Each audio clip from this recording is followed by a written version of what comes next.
Nous poursuivons nos travaux d'enquête sur les modalités du contrôle par l'État et de la prévention des violences dans les établissements scolaires en recevant Madame Ségolène Royal, ancienne ministre déléguée chargée de l'enseignement scolaire. Il nous a semblé indispensable de vous entendre pour au moins 2 raisons. D'une part, lorsque vous étiez ministre délégué chargé de l'enseignement scolaire entre 1997 et 2000, vous étiez saisi de la question des violences sexuelles en milieu scolaire. En témoigne une circulaire, la circulaire numéro 97-175 du 26 août 1997, publiée donc sous votre autorité et portant instruction concernant ce type spécifique de violence. D'autre part, le 18 février dernier, en réponse à une question de notre collègue Colette Capdevielle, relative à ce qui est convenu aujourd'hui d'appeler l'affaire Betaram, le Premier ministre, François Bayrou, a déclaré qu'il ne savait rien de cette affaire, mais que d'autres savaient. Dans la suite de son propos, le Premier ministre a ainsi évoqué certains ministres du gouvernement alors dirigé par Lionel Jospin, dont vous-même, jugeant inimaginable que ceux-ci aient pu ne pas tenir compte des signalements effectués par le procureur général de Pau en 1998. Votre témoignage nous sera donc précieux afin, entre autres, d'analyser la manière dont a pu évoluer la prise en charge des violences sexuelles en milieu scolaire au cours du temps et d'apporter votre éclairage sur ce cas particulier évoqué. Je précise que cette réunion est diffusée en direct sur le site de l'Assemblée nationale, puis qu'elle y sera consultable en vidéo. Elle fera aussi l'objet d'un compte-rendu écrit qui sera publié. Notre dialogue prendra la forme de questions et de réponses. Je commencerai par vous poser une première question, puis les rapporteurs, Violette Spilbou et Paul Vanier, prendront la suite des questions. Auparavant, Madame la Ministre, l'article 6 de l'ordonnance du 17 novembre 1958 relative au fonctionnement des assemblées parlementaires impose aux personnes auditionnées, dans le cadre de travaux d'enquête, de prêter serment, de dire la vérité, toute la vérité, rien que la vérité. Je vous invite donc à lever la main droite et à dire « je le jure » en mettant le micro, s'il vous plaît. Je le jure. Je vous remercie. Donc, je vous poserai 2 questions. Dans quel contexte et pour quelles raisons avez-vous décidé d'élaborer la circulaire du 26 août 1997 portant instruction concernant les violences sexuelles? Et la deuxième question, pouvez-vous en rappeler les grandes lignes et nous préciser quelles pratiques elle visait à clarifier ou à modifier? Merci Madame la Présidente, Madame, Monsieur le rapporteur. Je vous remercie de m'auditionner à l'occasion de ces importants travaux que vous conduisez sur la lutte contre les violences faites aux enfants, notamment les violences sexuelles. Et c'est vrai que votre question m'a conduit à me rappeler que je suis nommée ministre le 4 juin 1997 et la circulaire sort le 26 août 1997. Donc c'est effectivement extrêmement rapide. Si j'ai fait cette circulaire, c'est par devoir moral, par conscience, parce que j'avais été confrontée en tant que députée des Deux-Sèvres dans ma circonscription à un cas terrible de violence sexuelle sur les enfants, dans la commune de Sauzé-Vaucé. Et un jour, dans cette permanence d'une commune très rurale de ma circonscription, une maman vient me voir et me dit voilà, mon petit garçon ne veut plus aller à l'école, il saute régulièrement par la fenêtre, il se met en danger, il va finir par se tuer. Et je viens vous voir, je ne sais pas comment faire. Et au lieu de transmettre à un assistant parlementaire ou me dire « oh là là, c'est compliqué, courage Fillon, etc. », je lui ai dit « Madame, je vous crois ». Et à ce moment-là, cette maman m'a regardée de façon estomaquée en me disant « mais c'est la première fois que l'on me croit ». Donc j'ai suivi cette affaire qui m'émeut encore aujourd'hui. Et donc c'était un instituteur bien sous tout rapport, un notable local, associé au conseil municipal, ayant des responsabilités dans le monde syndical, intégré dans les associations locales et qui procédait à des abus sexuels sur les enfants. Les enfants fragiles, c'est ceux qui n'étaient pas les moins brillants de la classe. Et il les emmenait au fond de la classe et il leur faisait des attouchements sexuels, à ce moment-là, la main dans le pantalon au fond de la classe, en disant aux autres, vous travaillez, je prends les élèves qui savent le moins bien travailler pour leur donner un appui scolaire au fond de la classe. Et ce qui avait frappé la collègue, parce qu'il y avait 2 classes contiguës, donc une institutrice dans l'autre classe, que je connaissais, et un jour, donc je lui dis, mais on me dit ça sur la classe, je les connaissais tous les deux, ces instituteurs, donc c'est pour ça que j'étais estomaquée quand même. Et cette institutrice me dit, je n'ai pas osé parler jusqu'à présent, mais maintenant que vous m'en parlez, je vais vous dire quelque chose, c'est que les enfants qui étaient régulièrement abusés sexuellement allaient à l'école en se serrant la ceinture, en mettant des ceintures serrées autour de leur ventre, et les mamans ne comprenaient pas, les instituteurs ne comprenaient pas. En fait, ils essayaient de s'auto-protéger, et quand même, l'instituteur leur enlevait la ceinture, leur mettait la main dans le pantalon.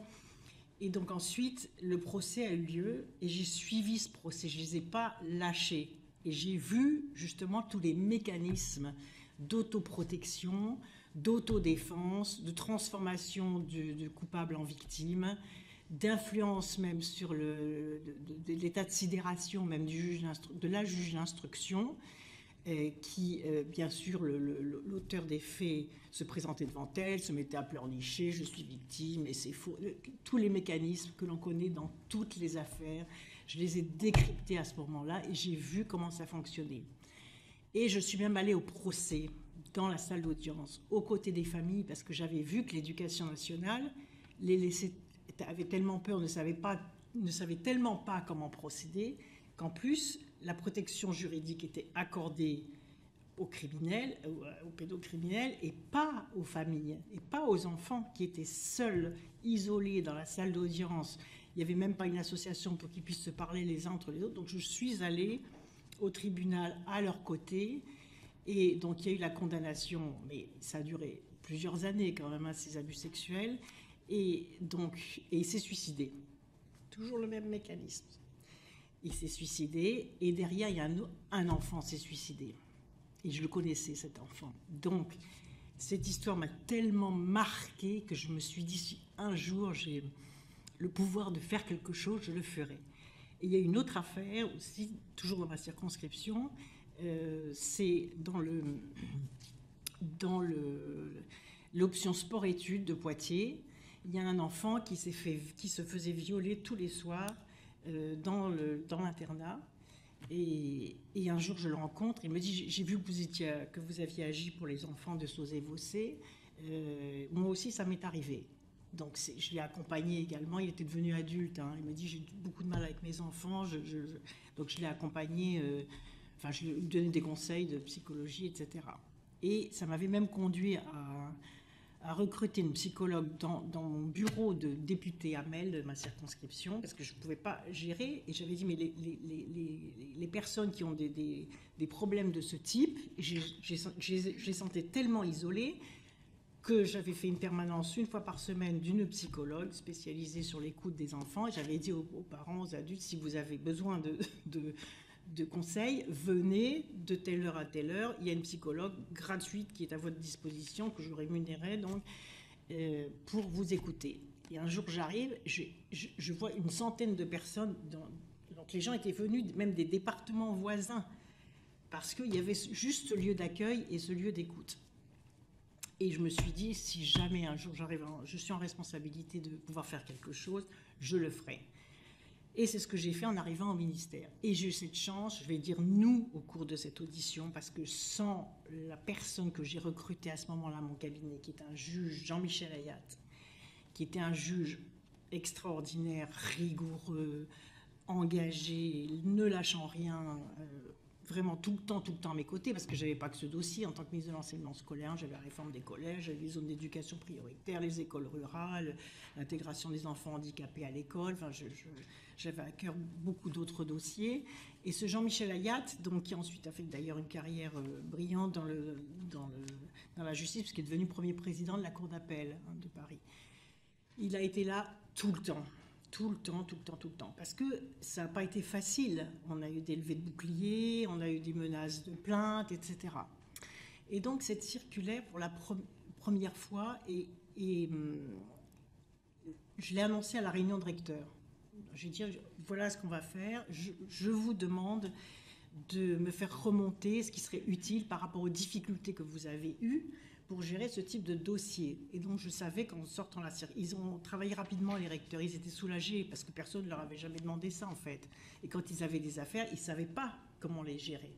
Et surtout qu'il y a tout le temps la menace des auteurs de crimes et délits de porter plainte en diffamation. C'est toujours le même rapport de force.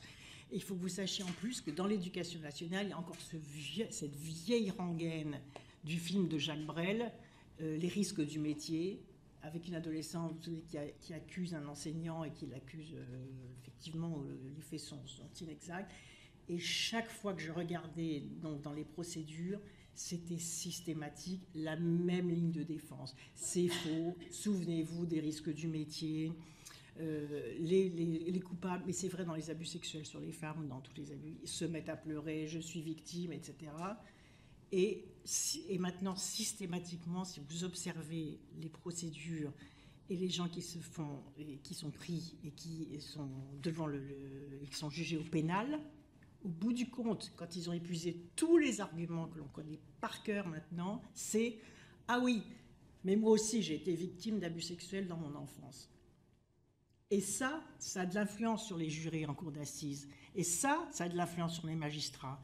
Et ça ne devrait plus pouvoir être utilisé sans apporter des preuves. Et quand on regarde les procès, qu'est-ce qu'on voit? Que ceux qu'ils accusent de leur avoir fait subir aussi des abus sexuels, et donc c'est pas totalement anormal qu'à leur tour ils en fassent subir aux autres enfants, pour que ça ne soit pas vérifiable, c'est toujours quelqu'un qui est mort. C'est l'arrière-grand-père, c'est le grand-oncle, c'est ceci, c'est cela, toujours invérifiable. Et donc ça, je vous le signale parce que c'est vraiment souvent un élément clé qui fait que les auteurs arrivent à voir atténuer leurs responsabilités. Donc pour en revenir à ma circulaire, à notre circulaire, parce que je vais intégrer le juge Ayat dans mes travaux, d'abord c'était la première fois que l'on disait ce que c'était qu'un viol, ce que c'était qu'une atteinte sexuelle, ce que c'était qu'une agression sexuelle, en rappelant le contenu du code pénal.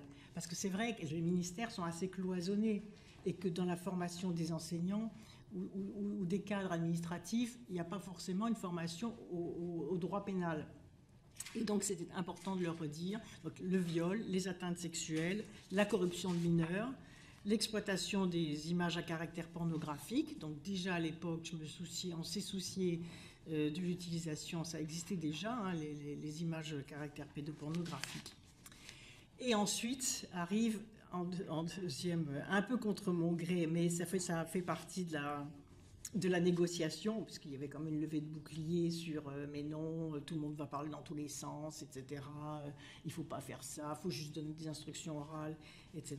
Et j'avais même eu la volonté de dire non, et j'avais fait une déclaration à la télévision en disant un enfant ne ment pas, un enfant qui parle d'un abus sexuel ne ment pas, c'est déjà tellement dur de parler que quand il parle, il y a les 5 éléments, on y reviendra peut-être, qu'il faut dire à un enfant qui commence à parler, et pour contrecarrer, et donc j'avais été attaquée, y compris par mon ministre de tutelle, Claude Allègre, ça n'avait pas été facile, qui m'avait dit mais qu'est-ce que c'est, elle dit n'importe quoi, un enfant ne ment pas, mais si, les risques du métier, paf. Donc on avait tenu bon avec Jean-Michel Ayat, mais pour rassurer les organisations professionnelles d'enseignants, le chapitre 2, c'est pas qu'est-ce que vous faites si vous avez un signalement, c'est les accusations sans fondement. Alors les accusations sans fondement, avec la plainte en diffamation, avec l'action judiciaire, avec l'action référée pour atteinte à la présomption d'innocence, et pour montrer que on avait été soucieux d'un équilibre entre la présomption d'innocence et, même si c'était disproportionné, vous l'aurez compris, et la prise en compte de la parole de l'enfant, après la définition des infractions du code pénal, nous avions mis la présomption d'innocence et que peut faire quelqu'un qui est injustement accusé, bien évidemment, et enfin, en troisième partie, les obligations de parler et d'agir prévues par la loi. Parce que c'était là un désert. Les gens ne savaient pas ce qu'ils pouvaient dire, ce qu'ils pouvaient faire, est-ce qu'il fallait aller au commissariat, est-ce qu'il fallait prévenir les parents, est-ce qu'il fallait croire l'enfant, est-ce qu'il fallait demander à un médecin scolaire. Ils ne savaient pas, c'était très compliqué.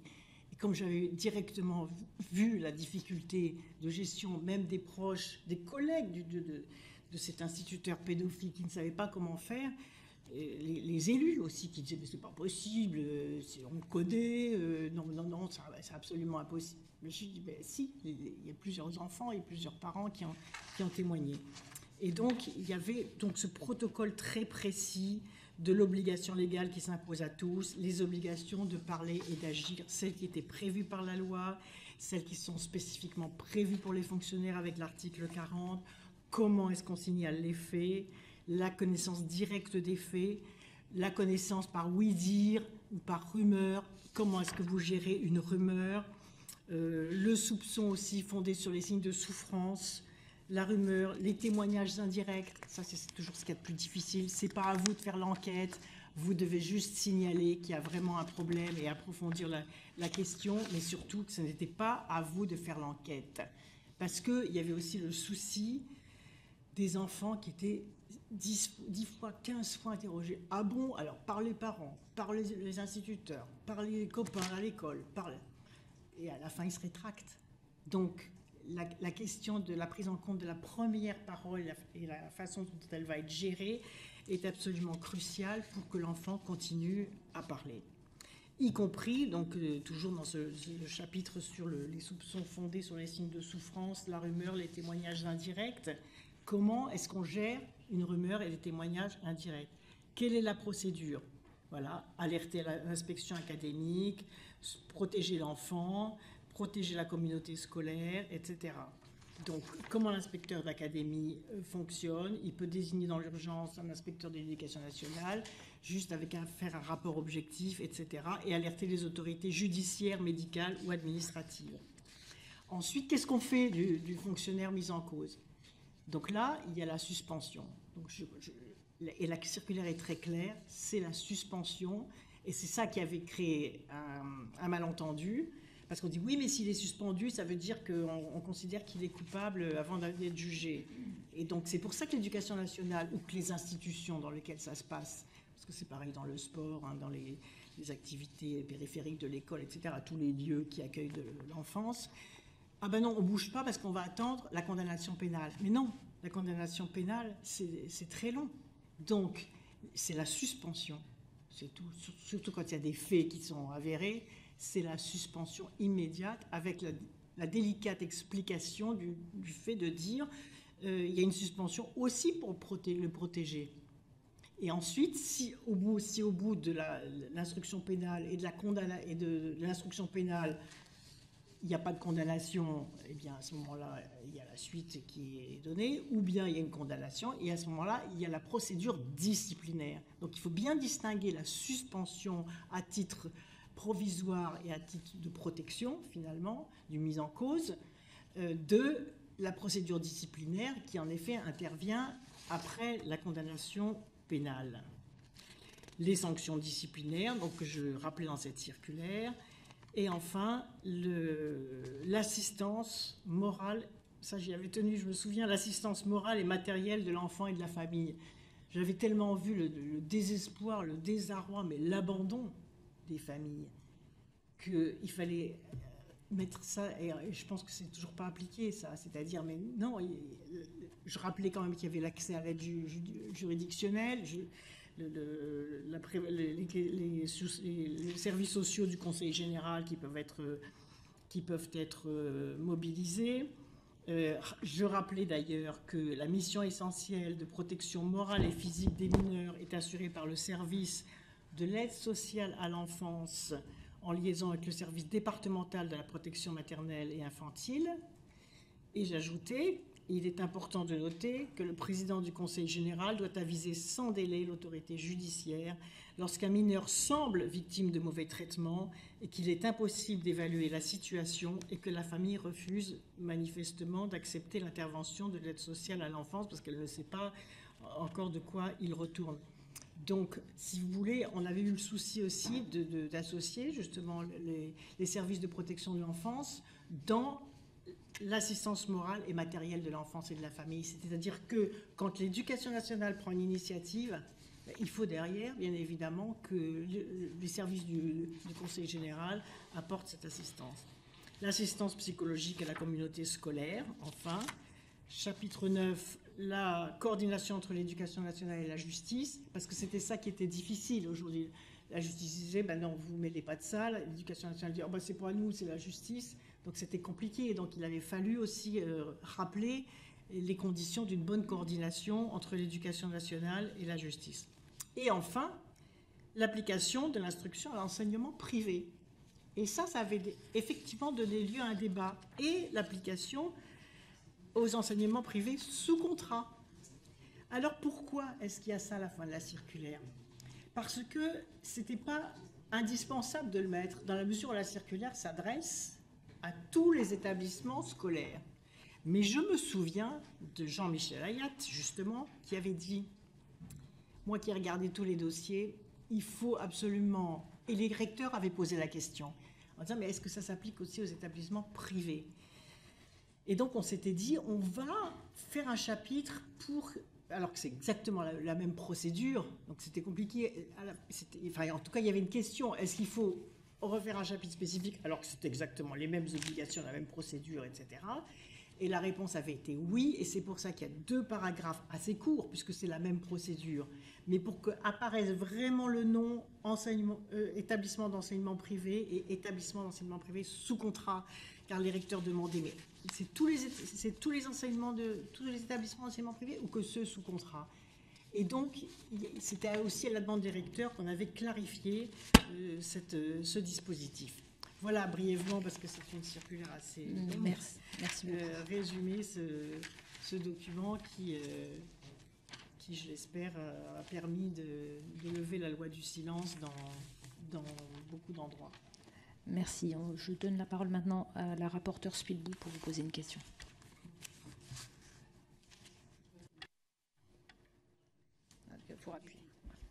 Merci Madame la Ministre.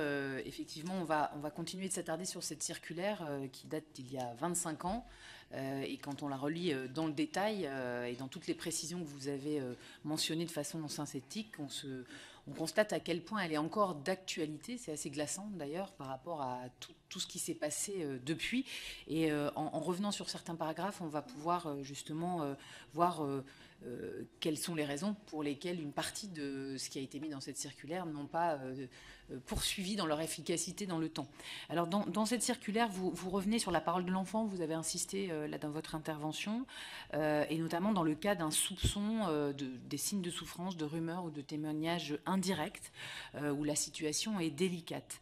Et dans cette circulaire, vous expliquez que pour éclairer le triple souci de protéger l'enfant, la communauté scolaire, mais aussi l'honneur et la considération de la personne indirectement mise en cause, les autorités peuvent confier à une mission à un inspecteur, mais il n'appartient à personne au sein de la communauté scolaire de valider d'une quelconque manière la parole de l'enfant.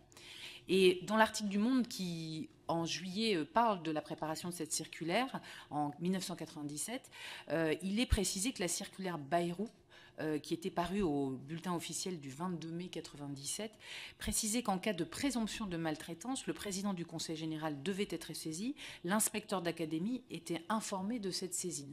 Donc est-ce que vous arrivez à vous souvenir, alors je sais que ça date d'il y a 25 ans, en fait le pas qui a été franchi dans cette circulaire que vous avez éditée en août par rapport à la circulaire Bayrou de mai 1997 sur le sujet de la prise en compte de la parole de l'enfant, de la non-répétition éventuelle, la différence que faisaient ces 2 instructions.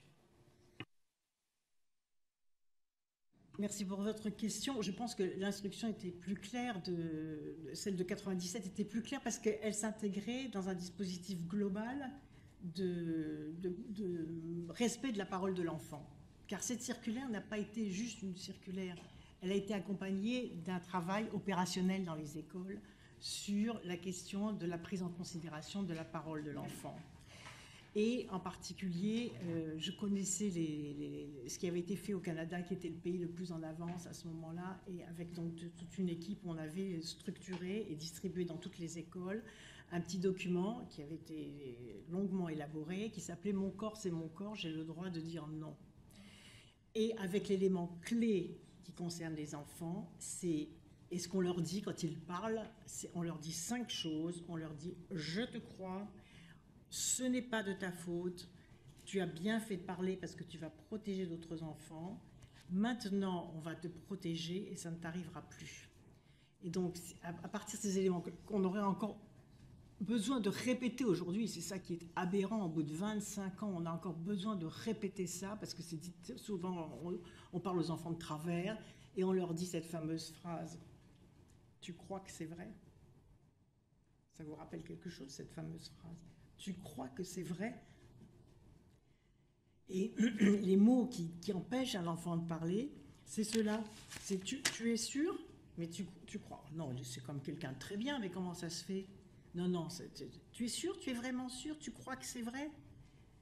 Et donc, si vous dites à un enfant, tu crois que c'est vrai, au lieu de lui dire, je te crois, l'enfant se dit, non seulement j'ai du mal à parler, mais en plus, ma parole est mise en doute.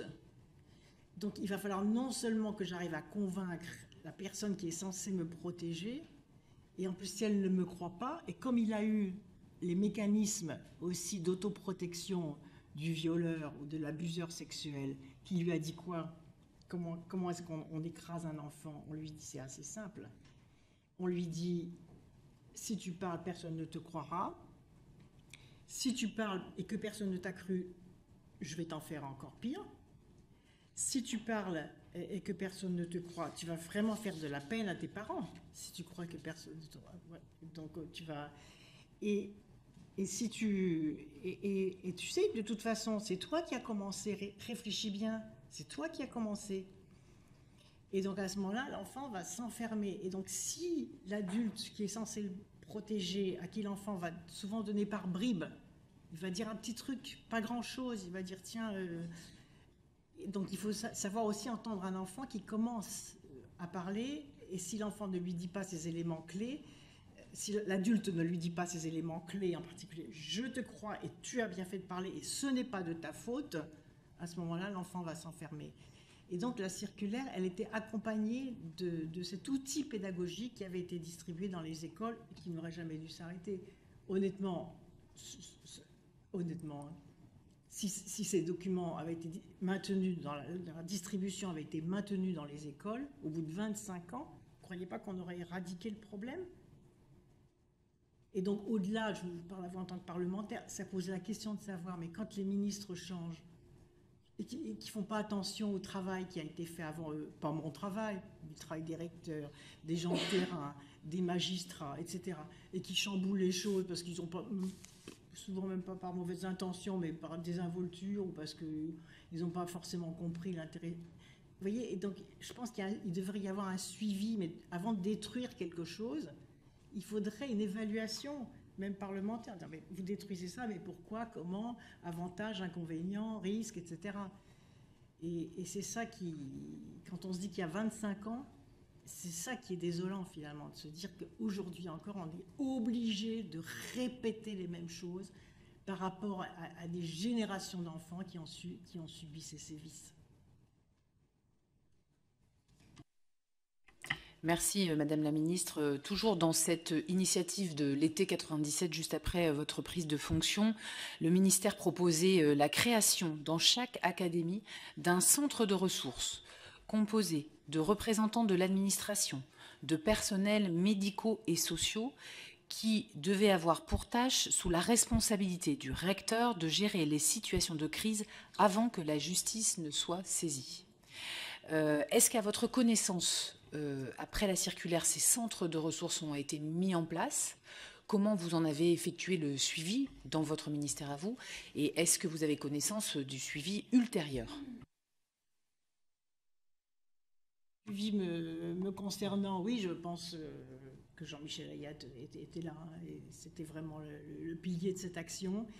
Et j'ai pu en évaluer l'efficacité et le suivi, parce que nous réunissions les recteurs, vous savez, toutes les semaines. Et ce point-là, je l'avais mis systématiquement à l'ordre du jour, la lutte contre les violences faites aux enfants. Parce qu'il y a eu d'autres sujets. J'ai fait voter une loi contre le bizutage, contre le racket, etc. Donc j'ai mis en place les conseils locaux de sécurité. Donc il y avait d'autres sujets sur la question des violences faites aux enfants. Et c'était un point qui était mis systématiquement à l'ordre du jour. Et ce qui était réconfortant, c'est de voir que les recteurs étaient soulagés d'avoir des instructions. Vous voyez, rien n'est pire que de ne pas savoir et de sentir que l'autorité qui vous donne des instructions flotte ou vous dit un truc mais sans désintéresse, etc. Là, ils avaient compris d'abord qu'ils avaient un interlocuteur à mon cabinet qui était le juge Ayad, d'une part. Donc ça, c'était quelque chose de très solide et de très sécurisant par rapport à l'administration de l'éducation nationale, d'une part. Et d'autre part, ils savaient qu'il y avait un suivi. Juste une précision sur ce que vous venez de répondre qui m'a un peu étonnée. Vous avez, avec une grande émotion, évoqué ces souvenirs très précis des signalements et des faits de violences sexuelles sur des enfants qui vous ont conduite, au moment où vous avez pris les responsabilités, à organiser cette circulaire et son suivi, avec y compris des ressources spécifiques. Et vous avez dit, après, je ne sais pas. C'est-à-dire que lorsqu'on est après votre départ du ministère, et donc, est-ce que vous pouvez revenir là-dessus ? Ça peut surprendre dans l'engagement politique parce que j'imagine que vous ne vous êtes pas désintéressé de ces questions. Mais est-ce que c'est-à-dire que lorsqu'il y a un successeur, alors c'est peut-être une question faussement naïve, hein, mais c'est aussi pour éclairer ceux qui nous écoutent sur la façon dont l'action publique perdure et est efficace dans le temps. Lorsqu'un nouveau ministre arrive, est-ce que vous avez eu un entretien ou est-ce que vous avez échangé ou souhaité transmettre un certain nombre de sujets qui vous semblaient prioritaires à votre successeur ? Est-ce que vous avez continué ou pas à poser des questions sur ce sujet des violences sexuelles si elles vous ont tant heurté ? Voilà, on pourrait se dire que ce n'est pas parce que vous n'êtes plus ministre que vous ne vous sentez pas, alors comptable c'est peut-être pas le mot, mais en tout cas concerné par les questions. Tout à fait. Ma réponse portait sur le fonctionnement administratif, du suivi des centres de ressources dans les rectorats. Mais bien sûr, j'ai non seulement continué à suivre, que je suis devenue ministre de l'Enfance ensuite. Donc je passe du ministère de l'Enseignement scolaire au ministère de l'Enfance, où je continue d'ailleurs à être vigilante, et où là aussi je fais voter un certain nombre de textes, et notamment la question de la prostitution des mineurs, que j'interdis, et puis la loi sur l'autorité parentale, qui a encore un grand espace sur la lutte contre les violences faites aux enfants dans cette loi sur l'autorité parentale, et en particulier, comme j'avais créé, étant justement au ministère de l'Éducation, l'association des parents à l'école, avec la création d'une semaine des parents à l'école, pour bien articuler la responsabilité éducative des parents et la responsabilité éducative des enseignants, j'avais veillé en rebasculant du côté du ministère de la Famille et de l'Enfance à la continuité de ces actions. Tout à fait. Est-ce à dire que lorsque vous étiez ministre de l'Enfance, vous vous étiez assuré que ce guide, Mon corps, j'ai le droit de dire non, continuait d'être distribué au niveau du ministère de l'Éducation nationale dans l'ensemble des établissements publics et privés ? En tout cas, j'ai transmis à mon successeur et je pense que ça a été fait, et je ne sais pas qu'à un moment ça s'est arrêté, ça s'est étiolé, je ne sais pas pourquoi. Ça serait intéressant d'ailleurs que votre commission d'enquête puisse savoir à quel moment ça s'est interrompu. Ouais. Oui, on va regarder ça effectivement parce que c'est un exemple, on pourrait en choisir d'autres, mais de la façon dont l'État contrôle, mais aussi accompagne ce sujet de prévention des violences et qui peut nous intéresser parce qu'on parle quand même de 25 ans, ce qui est effectivement choquant au regard de toutes les victimes d'aujourd'hui. Dans ce texte, il y a tout un sujet, vous y êtes revenu à l'oral sur les mesures conservatoires applicables aux fonctionnaires mis en cause. Vous avez évoqué les temps différents de la période différente entre la suspension administrative de la personne mise en cause et le temps judiciaire extrêmement long qui peut prendre plusieurs mois, plusieurs années. En effet, dans l'ensemble des auditions que nous avons effectuées, est intervenue même une vraie difficulté qui n'a pas aujourd'hui sa solution, qui est que la suspension est, je crois, de 4 mois maximum au sein de l'éducation nationale. 3 mois. 4 mois, bon, 3 mois, 4 mois, à peu près 3-4 mois. Et encore aujourd'hui, les affaires judiciaires et la façon dont c'est instruit sont très rarement dans ces délais-là. Donc, est-ce que c'est un sujet sur lequel vous avez réfléchi depuis ou à l'époque sur des solutions, sur la coordination, suspension administrative, protection de l'enfance et mesures judiciaires ? Redire une nouvelle fois... parce que c'est vrai pour ce sujet et pour d'autres, quand on dit que c'est pas du tout ce que vous avez fait, mais quand effectivement, moi-même je l'ai fait tout à l'heure en disant c'est long le temps judiciaire, c'est parce que la justice n'a pas assez de moyens. Je répète ça systématiquement parce que dans l'opinion publique, parfois on dit c'est long la justice, ah bah oui les juges sont lents. Non, c'est parce que la justice n'a pas assez de moyens. Ça, je pense qu'il faut le le redire, car il y aurait davantage de magistrats, la justice serait plus rapide. Ça, c'est la première chose. La seconde, c'est que ça relevait du ministère de la Justice, justement. Mais c'est vrai que c'est une question que je m'étais posée à ce moment-là, en disant, mais une fois que la suspension s'arrête, qu'est-ce qui se passe? C'est vrai, c'est une question qu'il faut résoudre. Alors souvent, parfois, il y a des congés de maladie, quand on ne veut pas que les personnes reviennent parce qu'on sait pertinemment qu'elles ont commis des faits délictueux ou criminels, il y a des congés de maladie, etc. Il y a des solutions, je pense, que l'administration trouve de cette façon-là. Oui, on est au cœur de la question de contrôle de la commission d'enquête. Et donc, je vais terminer par une question aussi relative à votre circulaire, qui est l'une des méthodes qui sont les mutations. Dans votre circulaire, vous évoquez l'interdiction des mutations destinées à étouffer les affaires ou à faire taire les familles. C'est extrêmement direct et précis. C'est surprenant pour une circulaire administrative. Donc, est-ce que cette pratique était à votre connaissance répandue auparavant? Est-ce que vous disposiez de données chiffrées ou concrètes à ce sujet?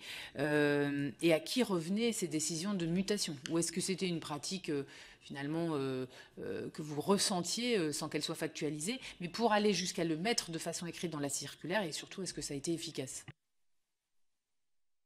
Des remontées des recteurs, une nouvelle fois. Ils avaient eu l'honnêteté de le dire. J'ai dit, mais jusqu'à présent, comment, parce qu'on avait fait des réunions de travail, comment vous régliez ces problèmes-là? Et les recteurs qui ne savaient pas comment régler, on l'a vu d'ailleurs, les mêmes mécanismes de mutation dans l'Église. Ils étaient mutés. Et donc l'idée, c'était de dire, et je me souviens que Jean-Michel Ayat, c'était de dire, mais on avait demandé au recteur, est-ce qu'il y a des mutations qui sont arrivées, des personnes qui sont arrivées dans vos académies, et vous ne savez pas pourquoi elles ont été mutées? Et à ce moment-là, s'était posé le problème justement de l'inscription aussi au casier judiciaire. Mais là, en l'occurrence, puisqu'on les mutait avant qu'ils soient condamnés, ce n'était pas inscrit au casier judiciaire. Mais il y avait eu à ce moment-là, dans le débat, l'obligation de dire, quand vous mutez un agent, vous devez mettre la raison pour laquelle cet agent est muté. Déjà ça clarifierait et ça empêcherait un certain nombre de choses, ça serait préventif. Parce que du coup, on leur dirait, mais quelle est la raison de la mutation? C'est pas vu, pas pris, donc on mutait, et comme ça, on n'avait pas à régler le problème. Vous voyez, pour se débarrasser d'un problème, on mutait l'auteur des faits délictueux ou criminels. Et ça, c'était remonté, je dois dire, avec beaucoup de franchise des recteurs. Et donc, le juge Ayat avait pensé utile de le mettre, et il avait eu raison, et vraiment, je l'ai suivi sur ce point-là. Merci. Monsieur le rapporteur Vagnès, c'est à vous. Merci Madame la Présidente. Madame la Ministre, je voudrais revenir sur le périmètre d'application de cette circulaire. Vous nous avez dit, je crois, que pour vous, il était naturel qu'elle s'étende aux établissements privés sous contrat, qui relèvent tous du ministère de l'Éducation nationale. Mais vous avez évoqué des débats à l'époque. Est-ce que vous pourriez revenir sur ces débats? Et ces débats mobilisaient-ils les représentants de l'enseignement catholique directement? Nous avons découvert que les relations entre le SGEC et le ministère de l'Éducation nationale sont régulières depuis longtemps, elles sont approfondies. Avez-vous eu des échanges à ce moment-là avec le SGEC à propos de cette circulaire et de son périmètre d'application? Je n'ai pas eu de relation avec eux. Ce n'étaient pas des interlocuteurs du ministère. Sans doute, ils avaient leurs correspondants, j'imagine, dans les services, et peut-être même à mon cabinet, c'est possible. Mais en tout cas, moi, je ne me souviens pas du tout avoir négocié le fait de les mettre ou pas dans le champ d'application de la circulaire.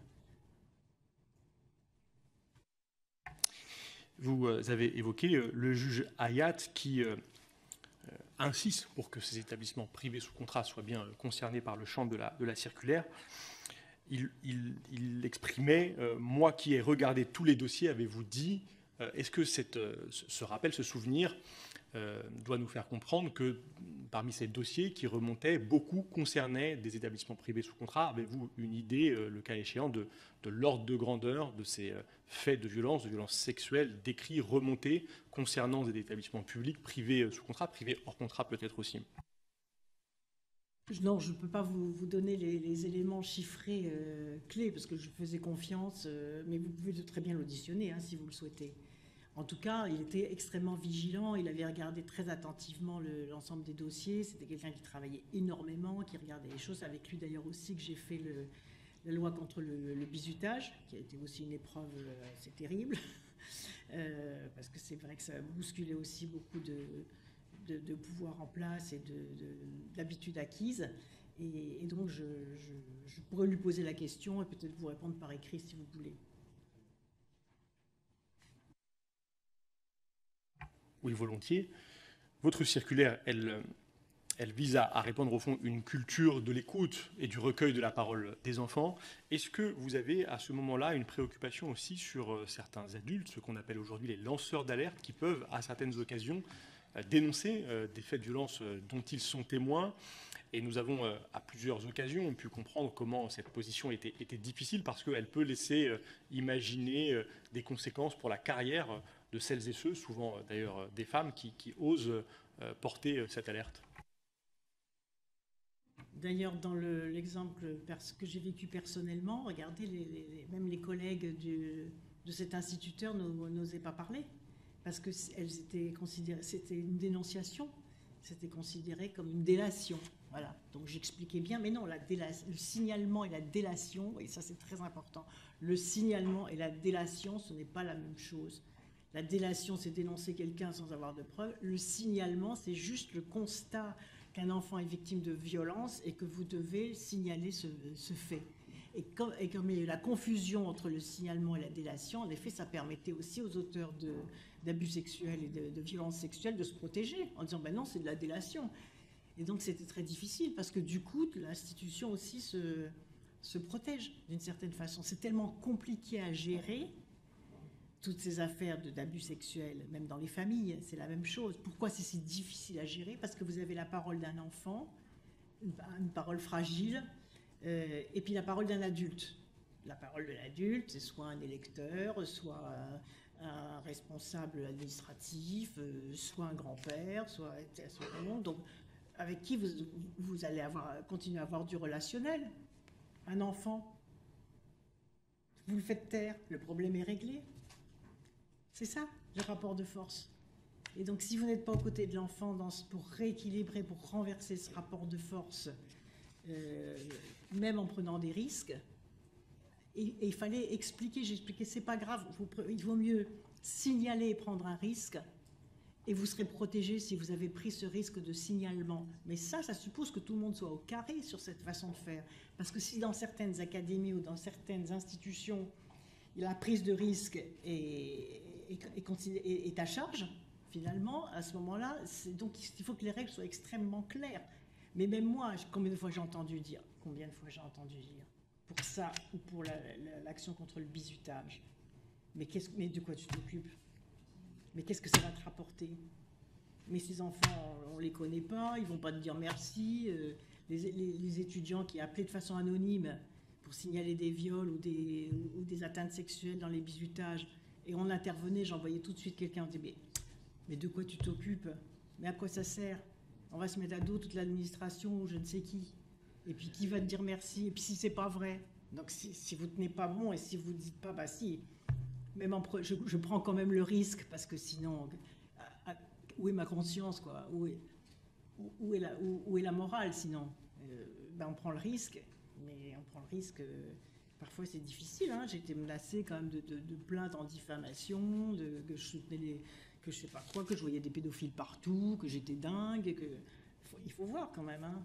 Et sur le bizutage, c'était pareil, et que je remettais en cause l'institution, etc. Et quand je vois encore qu'il y a des morts encore aujourd'hui à l'école de Saint-Cyr-Coët-Quidan, il y a eu un mort en 2014, ça a été jugé qu'en 2021.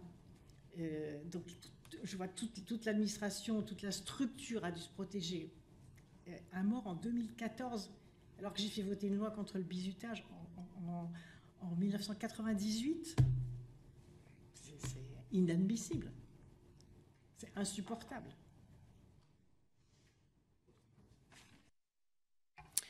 Alors, il y a cette parole fragile de l'enfant, il y a ces enseignants qui peuvent hésiter à dénoncer. Et puis, il y a la question du contrôle, parce que le contrôle, qui est prévu par le Code de l'éducation, aussi dans les établissements privés sous contrat, peut permettre d'identifier des situations dans l'internat, par exemple, des fonctionnements dans l'établissement qui peuvent être le terreau de violences physiques, psychologiques, sexuelles sur des enfants. Quel est l'état du contrôle des établissements privés sous contrat au moment où vous êtes en responsabilité? Avez-vous une préoccupation particulière pour garantir que, le cas échéant, il soit conduit dans les mêmes conditions aussi fréquemment dans ces établissements qui relèvent également de votre champ de compétences? Suite à la circulaire, justement, comme les recteurs eux-mêmes avaient demandé des instructions par rapport à ce contrôle, j'ai dit vous traitez tous les établissements de la même façon, en fait. Mais ce qu'il faut bien voir, c'est que quand vous avez une visite de contrôle, tout se passe bien. Vous voyez, c'est comme quand on nettoie un trottoir, quand il y a une visite officielle. C'est pas un contrôle qui va mettre à jour. C'est la rencontre entre le contrôle et la libération de la parole des enfants. Et c'est pour ça que la question de la diffusion dans les écoles, mon corps c'est mon corps, j'ai le droit de dire non, et qui explique aux enfants comment vous dites non, et pourquoi vous dites non, à qui vous dites non, est absolument crucial. Parce que dès qu'un enfant va parler, là le contrôle, il est utile. Il est utile de quelle façon le contrôle quand un enfant parle tout de suite? C'est l'audition des autres enfants. Et c'est rarement fait. C'est l'audition des autres enfants. Et sur Betaram, parce qu'il faut dire les choses, quand le directeur est pris, quand c'est le directeur, est-ce que moi j'étais au grand de Betaram, puisque tout à l'heure vous avez évoqué le fait que... Oh, moi j'attends la question, mais je peux en parler tout de suite. Oui, d'accord. Je vais vous interroger très bientôt sur Betaram, c'est lié.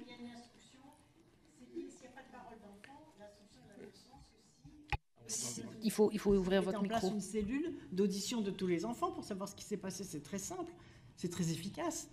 Mais si ça n'est pas mis en place, les enfants ne vont pas parler, ils vont avoir peur. J'entends, mais du coup, ça repose tout de même la question du contrôle. Le contrôle, il a bien sûr ses limites. Mais par exemple, il peut permettre de vérifier la diffusion de cette brochure « Mon corps, c'est mon corps ».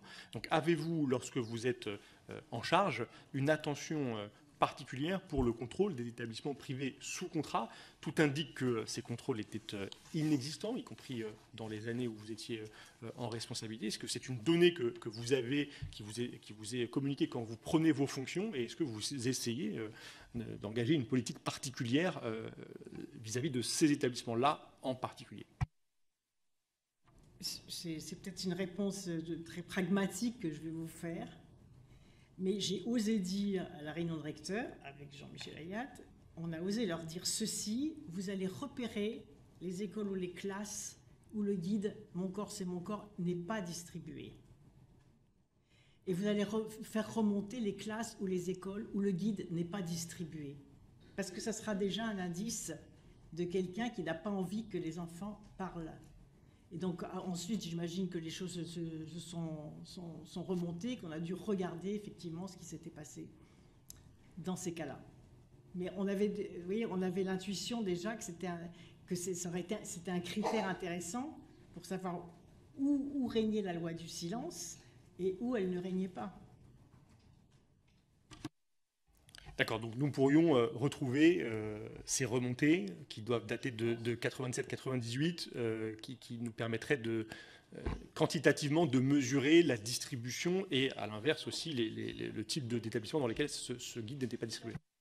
Je voudrais aussi préciser quelque chose, c'est que le guide « Mon corps, c'est mon corps », c'était aussi à viser de détection des maltraitances sexuelles dans la famille.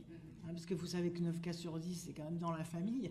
Et donc, c'était aussi un accompagnement très important sur la libération de la parole de l'enfant, parce que je ne voulais pas laisser croire que partout on pensait justement, puisque c'est ce qui avait été fait pour m'empêcher d'agir, dire elle voit des pédophiles partout. Non, au contraire, c'était aussi non seulement le signalement de faits délictueux ou criminels à l'intérieur de l'école, à l'intérieur des centres aérés, à l'intérieur des lieux de sport et surtout à l'intérieur des familles.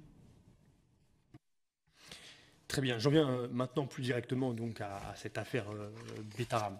En 1998, l'ancien directeur de l'établissement, M. Caricard, est mis en examen pour viol et agression sexuelle sur mineur de 15 ans. Aviez-vous été informé de ces faits qui ont eu à l'époque déjà un très fort retentissement médiatique, avez-vous été informé en tant que ministre délégué à l'enseignement scolaire? Informé, parce que Betaram, je pense que c'est un nom dont on se souviendrait. Et surtout, je vais vous dire, si j'avais été informée, j'aurais fermé Betaram, au moins pour 8 jours, pour faire l'enquête auprès des élèves. Pourquoi? Parce que c'est le directeur qui est mis en examen pour viol. Donc le poisson pourrit par la tête, vous voyez. Un directeur qui fait ça, c'est forcément qu'il y a un système, c'est forcément qu'il y a une équipe. Et en plus, c'était un internat. Et par conséquent, si j'avais su ça, j'aurais fermé Betaram et j'aurais dit, on va faire une audition, vous allez faire une audition de tous les enfants. Et d'ailleurs, c'est ce qu'aurait dû faire le Conseil général, chargé de la protection de l'enfance, puisque même dans la circulaire, j'observe que la mise en examen intervient en 98, ma circulaire date de 97. Peut-être, je l'espère, que ça a accéléré les choses et que ça a conforté le système judiciaire par rapport à ce qu'il fallait faire.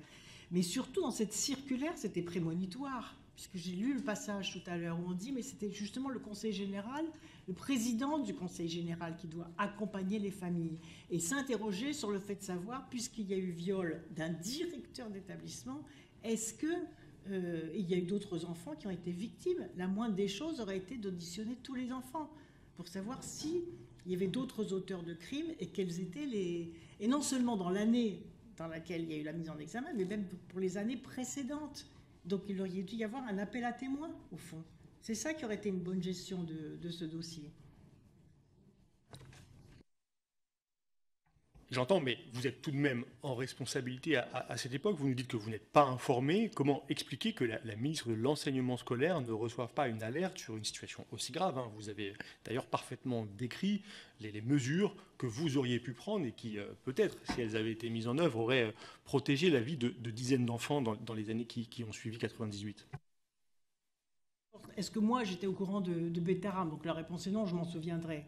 En revanche, ce qui est clair, c'est qu'il y avait plusieurs faits, puisque dans le début de ma circulaire, vous voyez, l'actualité récente a mis en lumière de nombreux faits de pédophilie commis au sein de l'institution scolaire ou à l'occasion d'activités extérieures organisées par les établissements. Donc c'est sans doute une remontée aussi de faits à travers toute la France et de faits relatés par la presse qui a conduit précisément à cette circulaire. Peut-être que Betaram en faisait partie, sans doute dans les revues de presse. À mon avis, c'était quand même remonté. Tous ceux qui disent qui ne lisaient pas la presse, je ne dirais pas ça en ce qui concerne le ministère. Il y avait des revues de presse comme dans les conseils généraux, si je peux me permettre.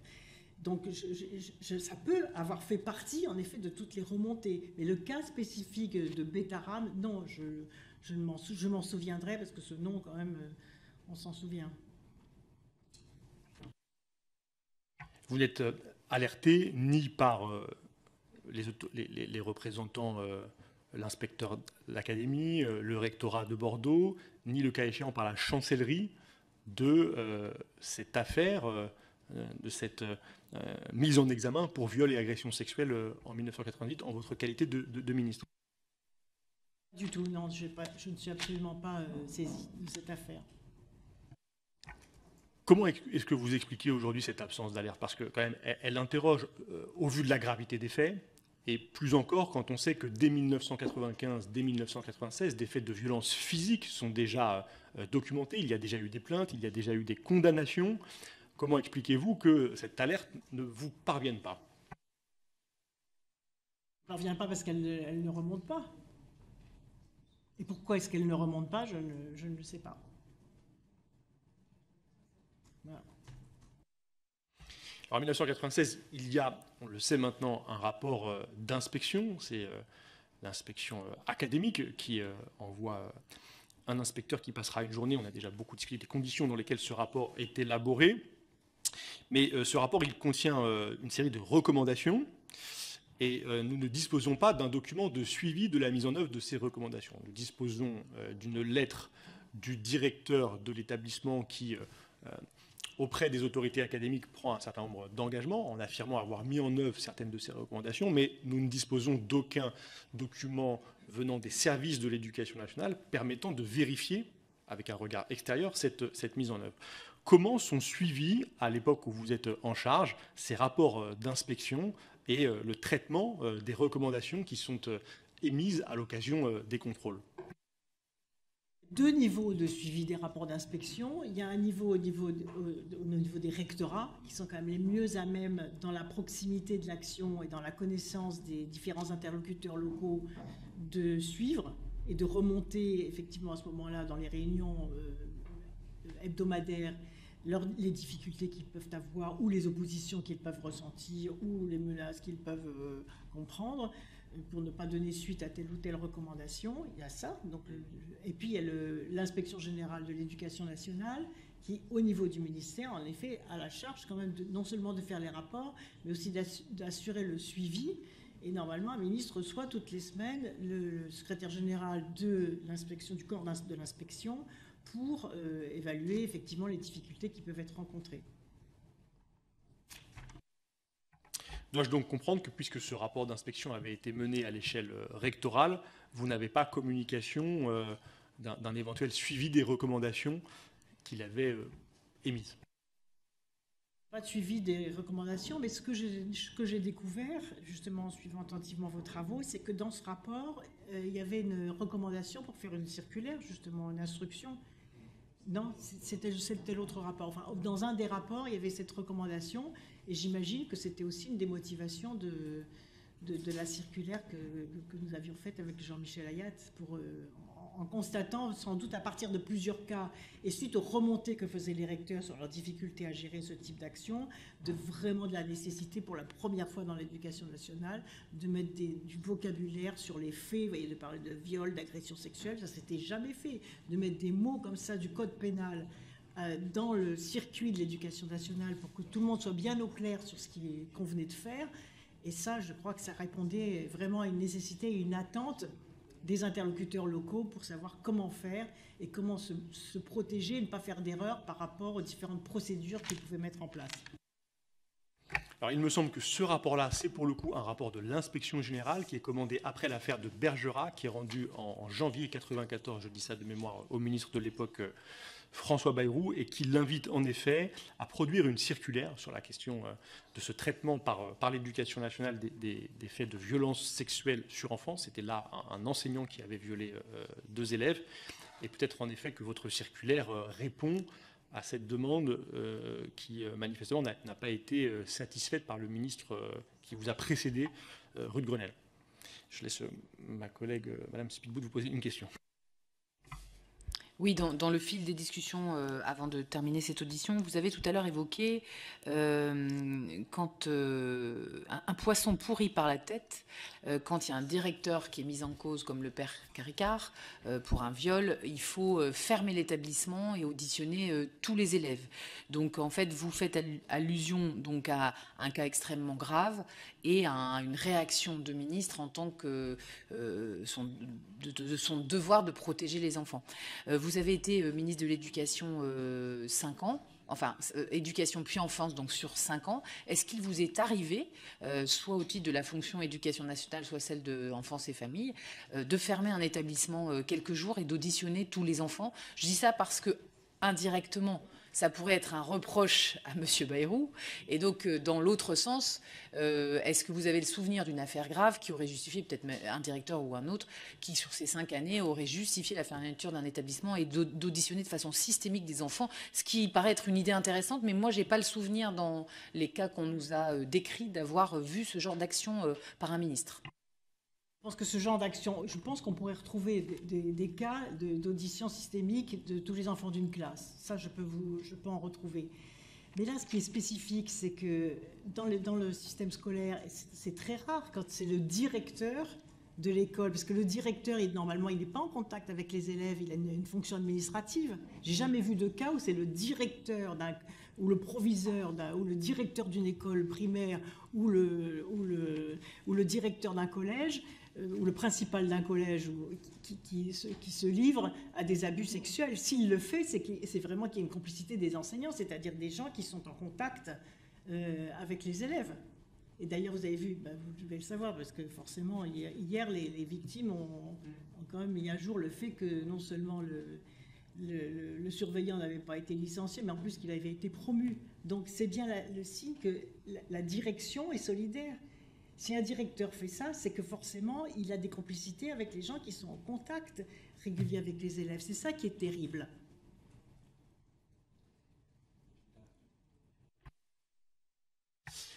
Une dernière question pour moi, Madame la Ministre.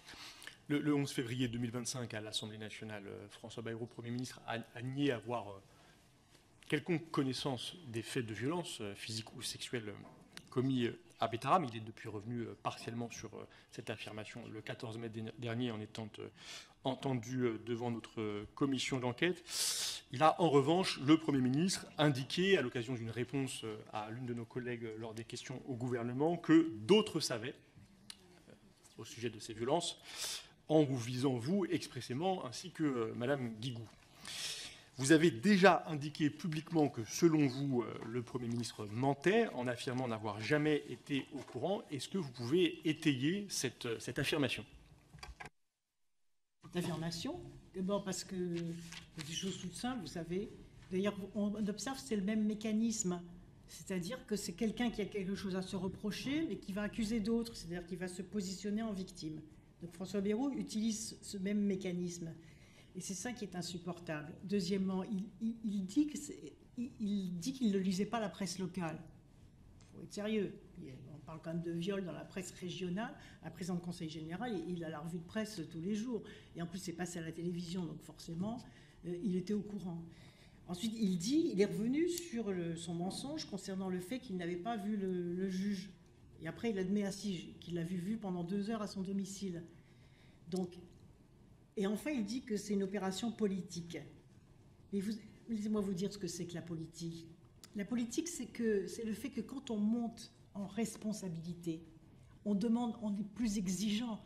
Quelqu'un qui devient Premier ministre et qui s'étonne qu'on lui demande des comptes sur la vérité de la parole, mais c'est pas parce qu'on fait de la politique contre lui, c'est parce qu'il est Premier ministre et que les citoyens sont exigeants à l'égard de ceux qui ont la chance d'exercer des responsabilités.